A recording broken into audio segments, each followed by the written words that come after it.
సందేహపడక విశ్వాసముతో అడుగవలెను. ఆమేన్. ప్రభువునందు ప్రియ సహోదరి సహోదరులారా, యేసుక్రీస్తు నామములో మీకు శుభాలు తెలియజేస్తున్నాను. దేవుని వాగ్దానములు మనము చేతపట్టుకొని విశ్వాసముతో అడగాలి ప్రభువుని. మనము ఏది అడిగినా ప్రభువు నామమును బట్టి ప్రార్థించే ప్రతి కార్యమును కూడా విశ్వాసముతో మనము అడిగినప్పుడు నిశ్చయముగా పొందగలము అని దేవుని వాక్యం సెలవిస్తుంది. ప్రార్థనకు ముందు సందేహం నీ హృదయంలో రాకూడదు. ప్రార్థించిన తరువాత కూడా ఎటువంటి సందేహం నీ హృదయంలో రాకూడదు. అప్పుడే నీవు చేసిన ప్రార్థనకు నూరంతల ఫలము పొందగలం. అట్టి కృప ప్రభు మనందరికీ దయచేయునుగాక. ఆమేన్.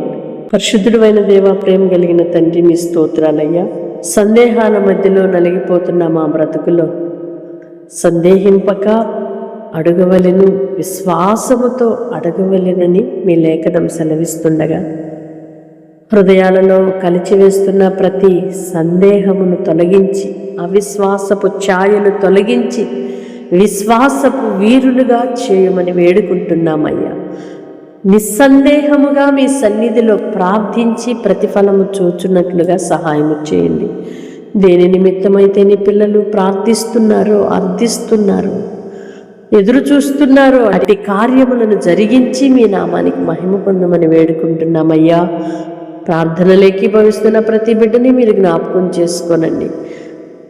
ప్రతి మంచి కార్యమును మీరు సఫలపరచండి.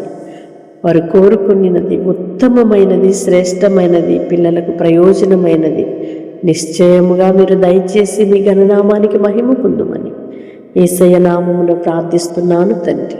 ఆమేన్.